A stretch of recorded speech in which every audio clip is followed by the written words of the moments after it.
Le Conseil pour l'observation des règles d'éthique et de déontologie dans les médias a annoncé la fermeture provisoire de ses bureaux pour des raisons financières liées à son fonctionnement.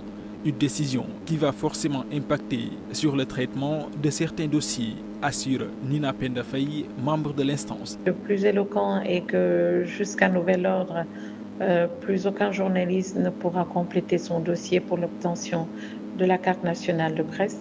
Et le travail de préparation et d'archivage des réunions des différentes instances du CORED ne sera pas fait. Pas d'assistance technique ni pédagogique pour ces différentes instances. Cette cessation d'activité ramène le débat sur la prise en charge de l'organe d'autorégulation, car dans son communiqué, le CORED annonce un retard dans le décaissement du fonds d'appui et de développement de la presse bloqué depuis près de 2 ans. Les dispositions du Code de la presse rappelées dans le communiqué publié aujourd'hui,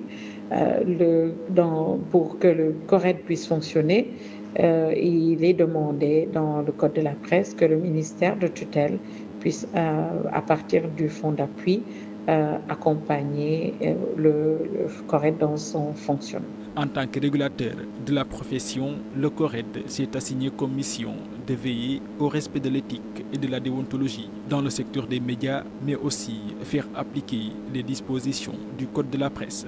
En parlant de ce respect du Code de la presse, nous pouvons notamment parler de sa partie relative aux droits et devoirs des journalistes et des techniciens des médias.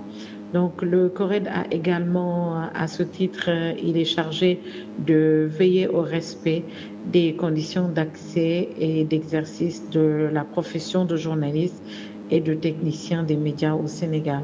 Se trouvant aujourd'hui dans l'incapacité de poursuivre ses activités, il convient de rappeler ses acquis depuis sa mise en place.